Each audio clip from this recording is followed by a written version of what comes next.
Good morning. Have you ever thought about how many times you've been really nice to people and it didn't work out? Have you ever looked back and realized that sometimes when you do things in not necessarily anger, but with sternness and demand your way, things worked out? So it's possible that you have some bad data when that happens. Because if you think you're always going to get your way by being nice and making other people happy, you've probably already found out that's not true. If you think that screaming and yelling is the only way to get what you want done, you know by example. You know in the previous time experiences in this lifetime, that doesn't work either. But don't confuse anger with being nice.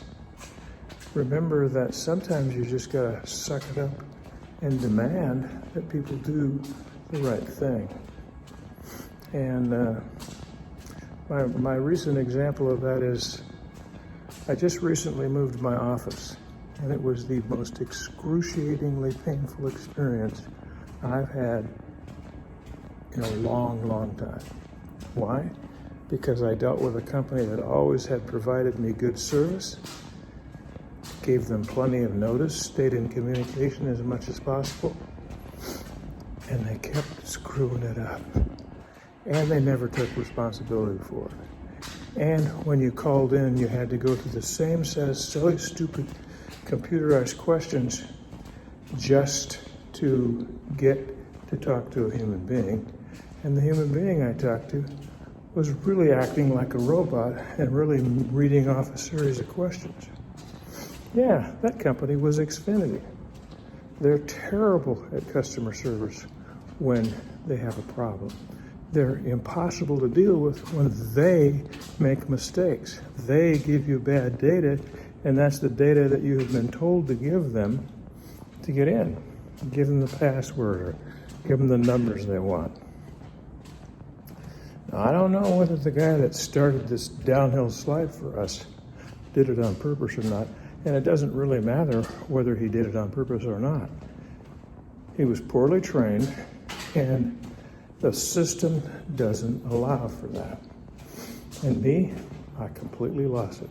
For the very first time in years, and I mean a long, long, long time, I got angry and started yelling at them. And for the moment of yelling at them, it felt pretty good, but I never got immediate results. So, what's the point of this? Decide what you want to have happen. Make it happen.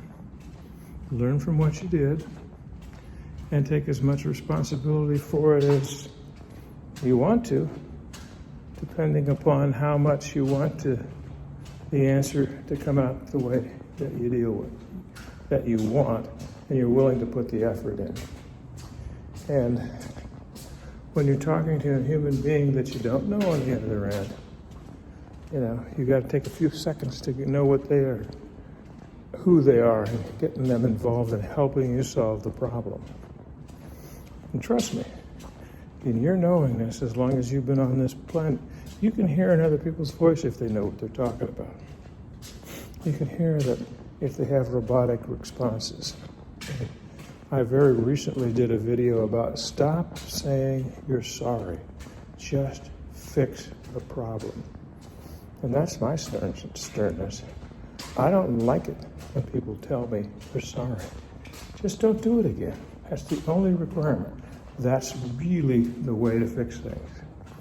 There may be polite places in society where you say, I'm sorry, or lo siento, discúlpame, but not twice for the same thing to the same person.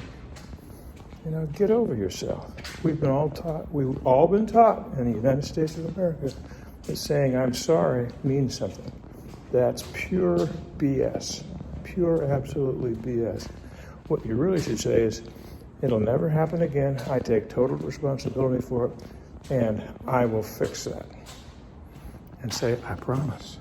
And if I don't, you can make me do anything you want for the next 24 hours. Put a little pressure on you, wouldn't it? Just a thought. So if you need any more really good ideas about how to not be nice or be angry or be stern, call me. 916-691-9192 and find out why people say, call Tom.